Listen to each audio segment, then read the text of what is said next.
Welcome to the Positive Deposit Podcast, where we are transforming minds to change lives.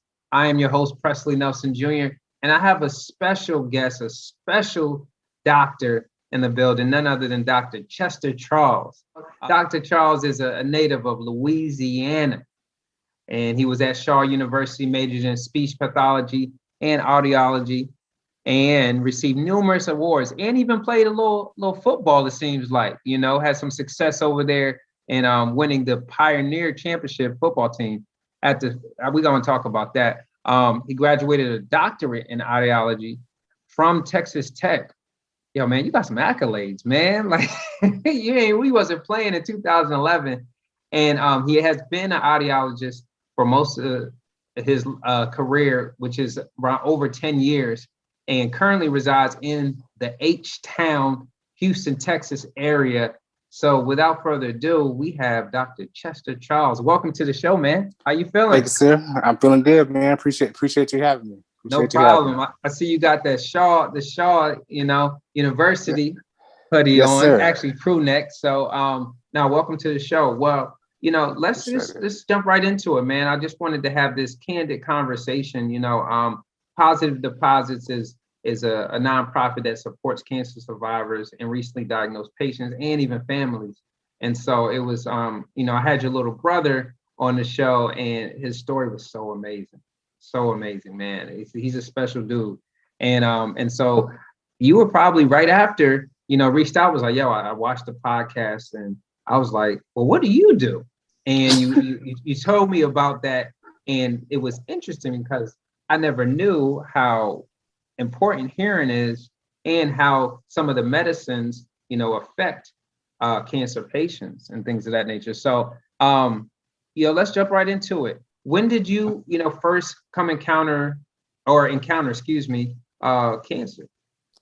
So I guess our original encounter would probably be with my grandmother, who actually succumbed. She was actually, I want to say breast cancer first. Okay. Then diagnosed, went in remission, and then caught it again, and then caught lung cancer, and then ultimately ended up metastasizing, I think, to brain cancer as well, and ultimately ended up passing away. This was my freshman year in high school. So I guess you could say, in a sense, unfortunately, I'm no stranger to cancer. Yeah. Because I was 15 that time. I think 3 years later. Yeah, 3 years later, my grandfather would be diagnosed with colon cancer. So I'm completing my freshman year at Shaw University. I come home to work. Yeah. Freshman year, come to get a summertime job. I'm feeling good about myself coming back home, right. being able to contribute. And I look up, wait, Papa has colon cancer. So in the back of my mind, I'm like, well, this is our rock. This is my ride or die. This is my partner in crime. My grandfather, my role model. So, lo and behold, I think he might have been around 70-ish at the time. Yeah. And so I'm close to it. So luckily they were able to remove I think like a 5 or 6 pound mass in his colon. Able to remove that. Wow, 5 or 6 in his colon? And that was from one of the angles that the doctor got. So I remember, taking a keen interest in visiting him in the hospital, before I went to work. And then, I'd always visit him like before I come home. And he, he was just a straight OG about it. I mean, that's the best way to put it. He went and got it taken care of, had the surgery, very little medications afterwards, did not have to take any chemo because the doctors were real aggressive to getting it done and getting taken care of. Then I guess that was around 2003. Then the next introduction was my little brother, Craig. Yeah. So keep in mind, my we're getting ready to celebrate 5 years for him around that time. And I think the day after or around the day before was somewhere around there was the day that Craig got diagnosed. So I'm coming out of class. I think my morning class at the time. My sister calls me, and she was like, "Craig has cancer." I'm thinking like, okay, let me run in my mind one more time. Craig. We run that. Not Craig. No, not Craig. I say Craig who? So I'm thinking like, okay, let me collect myself as I walk back in the building because I couldn't hear, so I had to walk outside to we have medical students, audiologist students, PT. They all, traded classes, and I'm like, let me call her back to make sure I heard it correctly. So she told me, and I immediately thinking like, man, okay, what type is it? What does he have? Your medical mind was just going like ready right. to diagnose. Medical mind, then mixed with emotions. So yeah, I remember crying, going over to the director's office. I'm like, look, my little brother has cancer. And by that time that was going on, my sister was making sure they had a flight to Memphis. Because as you know, St. Jude is a huge supporter of pediatric, huge supporter of people with pediatric cancer. And you don't owe them any bills. You don't pay for anything. So they get them set up on the flight to Memphis. Meanwhile, I'm taking the 6-hour drive from Lubbock, because that's where Texas Tech is, from Lubbock to Dallas.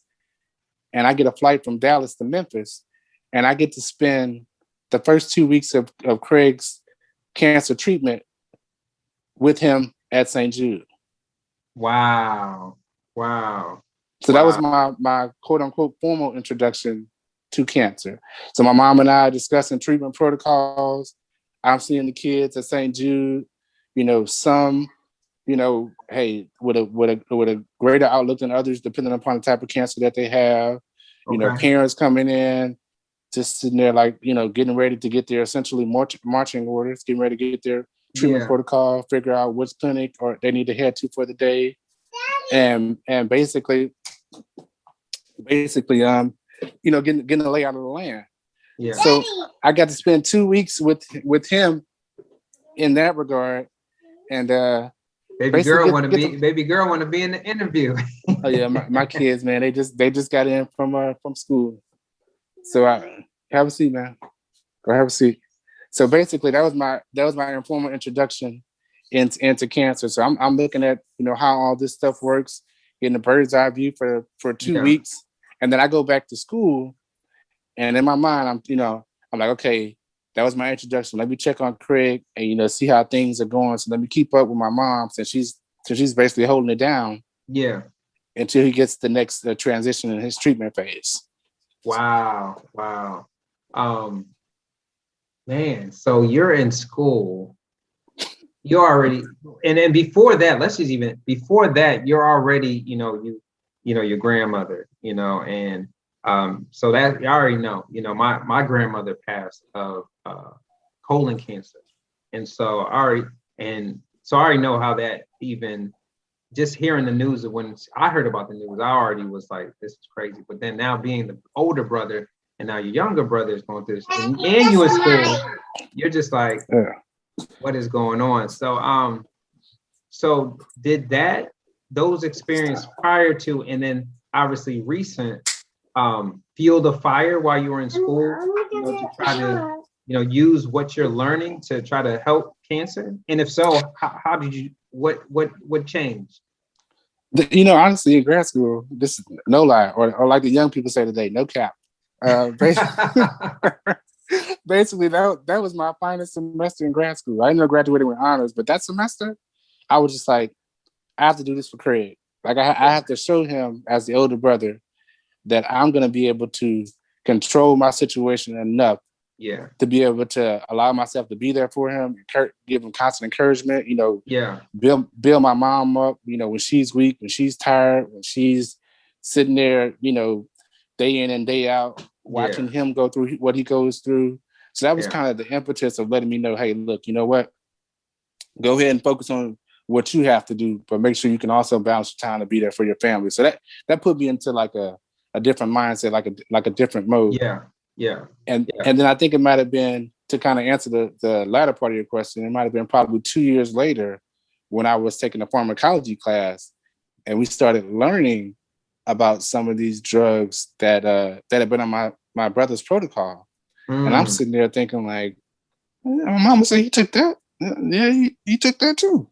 Things started like this light bulbs, like, whoa. Like, hold on. So I think I remember one of the drugs in particular, they were saying, if you lose hearing or if it damages your hearing, then it could or could not be reversible. And so I'm sitting there thinking like, well, could not. What do you remember what medicine that is? Just so I know. Or for the people can hear, like, do not take this medicine, otherwise you're gonna have those. Well, I'm not gonna say do not take it, but what I will say is that you know how people tell you when you get medicine, even from the pharmacy, to make sure you read to notice if the medicine is potentially, giving you any side effects or things of that nature. Like we were always taught if someone took like erythromycin or gentamicin, medicines that end in like mycins, they could be potentially toxic to the hearing or balance system. Because as audiologists, we essentially diagnose or treat through the process of like hearing aids, treat hearing loss and also balance and balance problems as well. I mean, that's the nature of essentially of like what we do. And I remember telling my mom, I was like, look, at any point in time in this treatment, is he going to get a hearing test? Can we see like a pre versus like post test? Can we do some, looking at his processing to understand, if he's having any processing deficits and things of that nature. I'm sitting there just trying to lay it out because I recently learned this in class. Yeah. So I'm calling her, we having a full-fledged conversation on it. I'm telling her that, hey mom, look, I know you got a lot on your plate right now, but can you kind of watch for these things to see if you notice any deficiencies in these areas? And see, that's important, man, because like knowledge is key. I always say this, that the equity in the information is so key.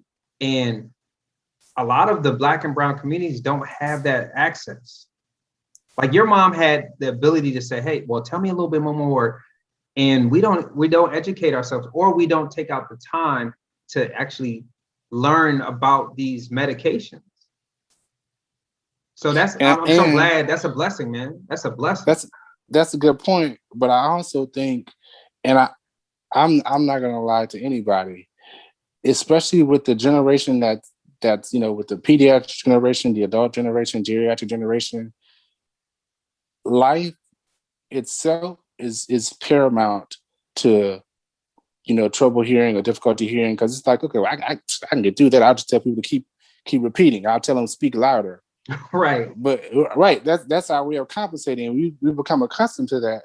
So I get it and I understand that. But then at the same time, I challenge people to look at it differently. Even the people that I may see now, every in and out every day, doing what I do with veterans in the adult population. I'm like, look, if you've had a diagnosis of cancer, you want to be on that, because especially as men, what we do, put it off, and then until our wife, girlfriend, or significant other complains, or until we're ready, then we go address their problem. But I tell people all the time, I remember learning in school that hearing loss in itself is one of the top reasons for divorce. I think it's right up there with like finances. Because the way it's itself. And I tell people, if you have hearing loss, hearing difficulty, or hearing problems, however you choose to phrase it, right? Mm-hmm. Think about it like this. Everyone knows somebody with like hearing loss or hearing difficulty, right? Right. So what you tell yourself is that I'm gonna speak louder, or I'm gonna scream or yell at them so they can hear me. But what they fail to realize is the other end of that coin. When you're having a conversation with somebody, y'all essentially want the same thing, but you don't know how to get it. Y'all essentially just want to communicate and be understood.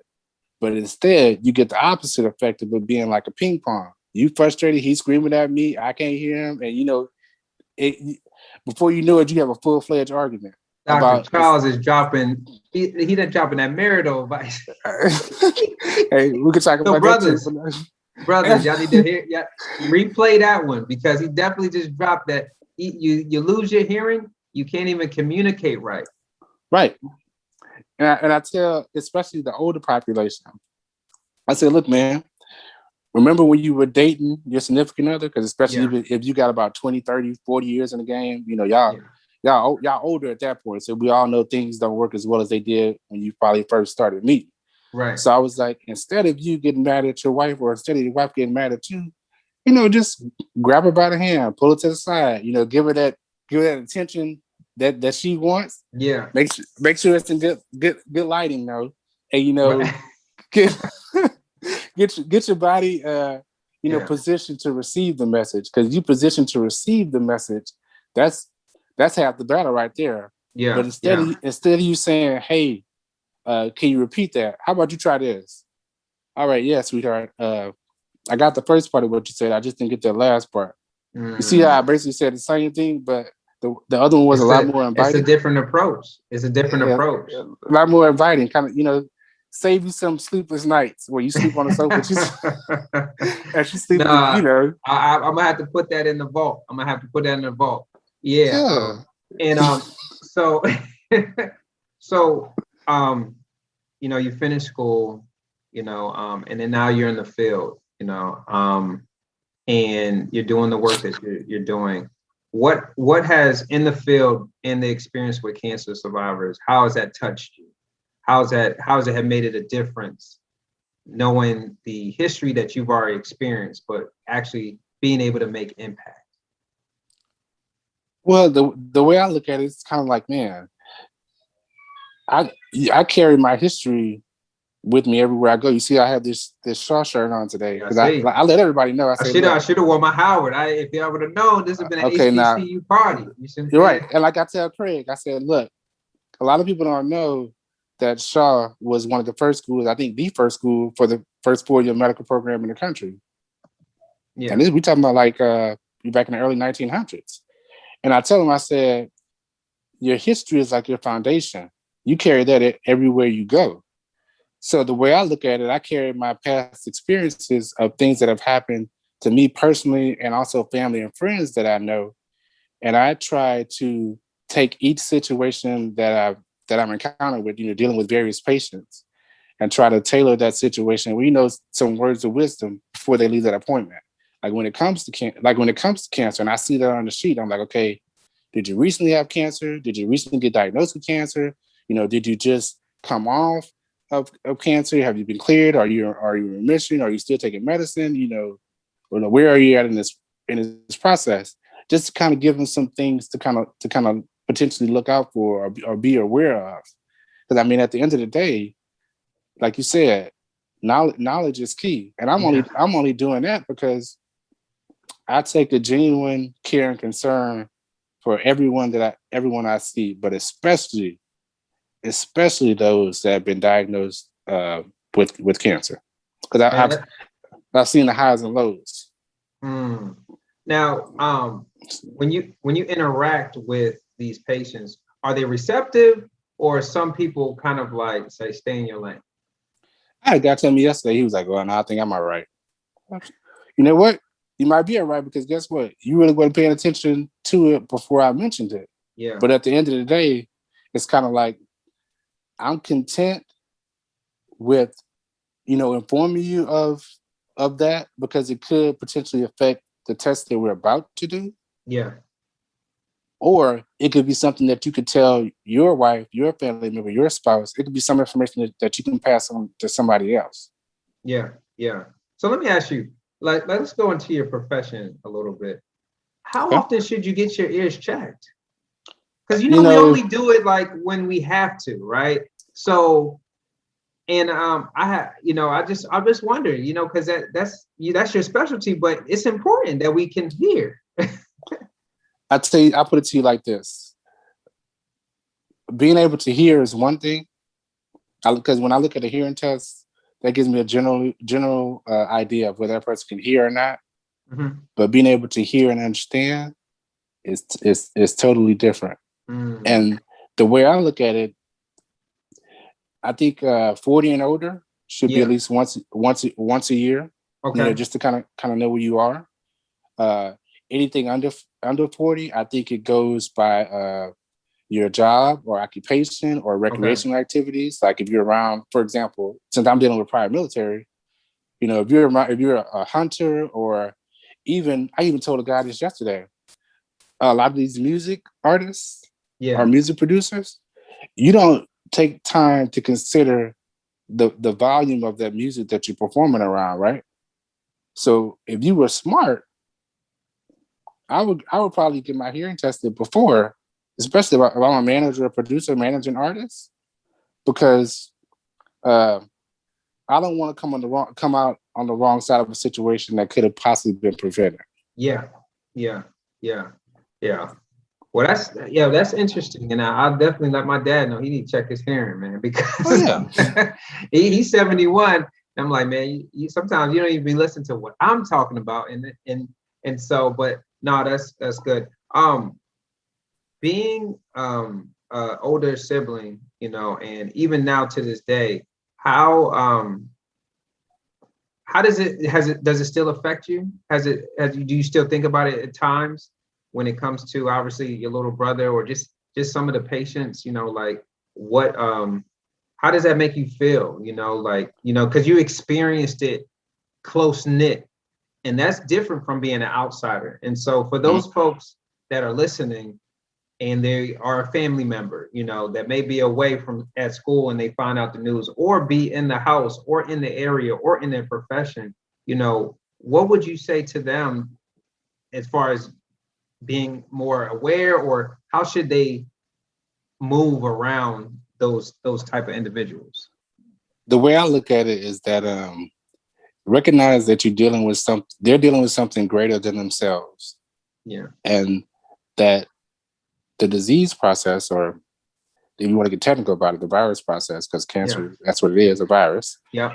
If you want to deal with that aspect of it, they're dealing with something greater than themselves. So because you're not in that situation, you should take an approach of being able to, read up on it, get some information about it, understand about it, because that's going to be of a benefit to you and to them. Like when Craig got diagnosed, I read up on it, like I said, I noticed some of the different medicines in my study, and when I was studying for classes, and then also some things that kind of had me thinking about it. We're talking about just the hearing aspect of it. Yeah. We didn't even talk about the processing aspect of it. Wow. Because see, just like I break it down to my students that I also teach as well. Shout out to Shaw University for that. I was waiting for it. But I tell them, I say, look, when you hear, like, everyone thinks, okay, yeah, we have an ear, we hear. No, it's a little bit more complicated than that. Like the sound, goes through some bones, does, vibrates through the middle ear, then goes to the nerve. And essentially what you hear as sound is actually processed by the brain, and that leads to understanding. Yeah. So when you think of, processing this disease in this situation, you have to look at the emotional aspect of it that it has on that person, but you also have to be aware of like the physical aspect that it has on them as well, and how that within itself, makes that person feel, as well as their friends and family members. I mean, I've seen Craig at some of his darkest times in life. I remember when he was getting ready to go to one clinic, and we were giving him something as simple as like pineapples. And next thing I know, less than 30 seconds later, those pineapples on the floor. Wow. Man. But I mean, you have to be able to be able to be adaptable and relate to the situation. Because I in turn would want to do that for me. And if you care enough and love that person enough, then these are things that are not negotiable. You have to do these things because you're gonna be the better for it. Because if not, they're already going through enough. Yeah. You can at least meet them halfway. Yeah, halfway. Yeah, and I think that's important that you say that, because I know a lot of people tiptoe around the word cancer, right? They tiptoe around the diagnosis. They tiptoe around the emotions that come with when they find out the news. And that's the part that makes it hard for those that are being diagnosed to even share. Mm-hmm. And so I like what you just said. It's like, meet them halfway. They might not even need you to even be emotional. They might just even need you just to be there, or just to be normal. That's what worked for me. I was like, hey, if you're going to be sobbing and all that stuff, I don't want to deal with none of that, because I'm already feeling like, why me? Like, what's going on? I have to do diet changes. I'm sitting in a chair for 4 hours or more, Right. like dealing with all the toxins. And so I don't need nothing else. That's not from you. And so I always tell people, it's like, ask them like how they want them to move, because Right. it's because that way you're meeting them halfway, and you're actually helping them get through the process even better in that way, rather than making up like, well, I need to do this, this, and this. Not everybody is the same when they deal with this 6-letter word, but I'm a firm believer that there's a can in cancer, and we can defeat this, and it's all a mentality shift. It's all a mental. And so I'm so grateful that you said that. Cancer is one of those things that I didn't even realize that can be encountered by any specialist. And so I'm so grateful to actually learn about what you do, because it's very important that not only hearing, but also that some of these, this medicine can actually cause some of those effects. And so that's very interesting, that these medicines can do that. But I also think that natural medicine is always good too, and natural remedies. I got off my medicines. Well, not the treatment, but like certain medicines I stopped taking them, and with the normal route, ginger chews, things of that nature, because half the time, like you said, if you're not researching, you don't know what's in this stuff. we just take it because the doctor tells us to take it. Nobody should know your body better than you. Yeah. And I mean, like looking at Craig, now next month he'll be 28, and wow. seeing him mature from a 15-year-old at that time to almost 28-year-old in a month. I think of all the internal struggles that he's had with thinking like, I mean, as a Black man in society, you're always trying to measure yourself and be like, hey, look, am I good enough? But in your case, to have something that was totally just dropped on you. Oh, by the way, now you have cancer, and to come out on the other side and use that to your advantage, like you with the podcast, Craig with the various telethons and events, and the events that he did with St. Jude, and the events that he did in conjunction with Howard.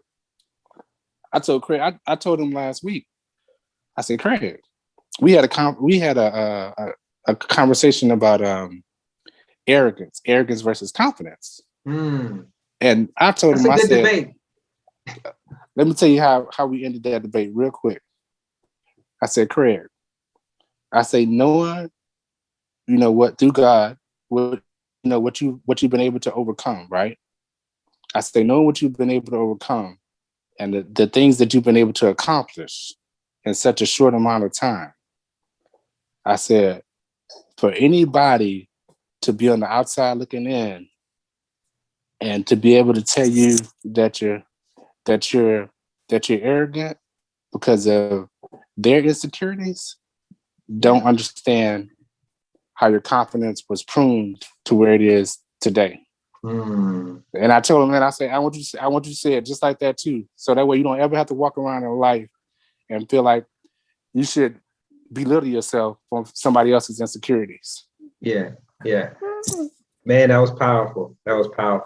Well, so thank you for sharing. You've been dropping a lot of nuggets and a lot of gems during this, man. So the wisdom is definitely received. So we come to it in a space where we ask all of our guests.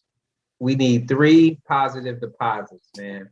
And you come from a different perspective and when you have encountered cancer. And so what are 3 positive deposits that you would share with people that are family members that have been diagnosed, or those specialists that are in the hospital and may not directly deal with cancer patients, but their specialty can help those. And then those that are just listening out here, just for us men who are so alpha men in a sense where we don't even pay attention. So what's 3 positive deposits? Well, first and foremost would be faith. I mean, I look at myself. I joke about this. in a sense. But look at myself, and for example, so when I was born, I was 1 pound and 9 ounces. The doctor told my mom that it's like, man, your child not gonna make it through the night.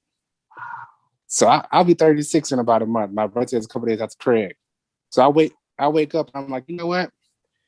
The first thing I do is get up and I thank God for seeing another birthday. Yeah. Just like you should do. But Yeah. then immediately after that, I was like, man, I don't care how I'm feeling. I don't care if I stayed up all night the night before, didn't get any sleep.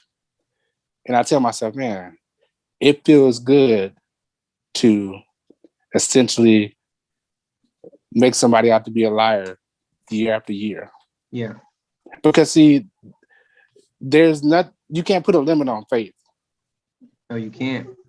And that's the way I would approach, all situations, especially cancer. Say less. Say less. So that's faith is number one. Two, I would probably say, whatever it is that you feel like your purpose is, go get that. Go get that. I mean, I look at my grandparents, who are some of the most educated people I know, and looking at some of the things that they did, like they're HBCU graduates as well. North Carolina Central University, got their masters from Columbia University back in like the 50s. Okay. And I'm just like, man, they went out and they are the prime example to me of going and get your purpose. You grab a hold of your purpose and you take it. You roll with it. Yes, sir. So I'll say, yeah, faith, and go get your purpose. And last but not least, a lot of people may say, man, dang, why did he say that? But I think they're all in the turn. Is don't ever get too big for your britches. And I say that to say, I gave the example of like what Craig has gone through, and where he is now. And I give the example of essentially a tidbit of what I've gone through and where I am now. But I also told you that when it comes to people, especially with cancer, how I approach and treat those situations. Because I know at any given point in time, that could have been me, or that could be me. Yeah. And so I don't ever want to get to a point where I think that, hey, I'm outgrown the situation, or I've outgrown these things, or I need to worry about that. And that's kind of the way I look at it. It's kind of how I frame my mindset around these things. And if I can continue to do what I need to do, continue to control, and give little tidbits of advice or encouragement or suggestion to the people that I come across, especially the ones that have been diagnosed with cancer or going through cancer, then I think I've done my job to the best of my ability. And that's day in and day out. Man, yeah, Dr. Charles, man, this was amazing, man. Faith, your purpose, and know to be too big for your britches. I like that. And so that's an old saying. I know. That's an old saying. It's an oldie, but it's a goodie. And so if people want to reach out to you, how can people get in contact with you? You're on social media? Are you on Instagram, Facebook? Yep, I'm on Instagram. You could hit me up at audiologist on social media on Instagram. Okay. That's why I blame Craig and my wife for Instagram. I was kind of trying to refrain from Instagram, and I was like, I'm not gonna get on Instagram. I don't need Instagram. And lo and behold, under my wife's advice, so you got to learn how to listen. You can't be on top all the time. You got to learn how to listen. No pun intended. Hey, I'm just saying. Hey, she encouraged me to get Instagram, so you can reach me at AudioDoc on Instagram. Okay. And just basically, shoot me up a message. You have questions about family, friends, loved ones. I could be of help or assistance or encouragement or so on and so forth. Especially when it comes to a topic like this. Awesome. Well, you guys heard it. AudioDoc on Instagram. He doesn't have a TikTok yet, but that might be next. Yeah, at the way things are going, you're right. That might be next. Well, you've heard it here from Dr. Charles, man. Thank you for being a guest on the show, man. And just this conversation has transformed minds to change lives, especially, in your profession. And so if you want to reach out to him, he gave you your Instagram. You can also even hear this on all streaming platforms. iHeartRadio, Spotify, Apple Podcasts, and Google Podcasts. And of course, you can catch this live interview, on our website, www.positivedeposits.org. And don't forget to press that donation button. We are a nonprofit, and without your support, we can't do great things like we have done on this show. And so with that being said, we're going to sign off. And thank you so much, Dr. Charles, for being a guest with us. Yes, sir. Thank you for having me. Appreciate it.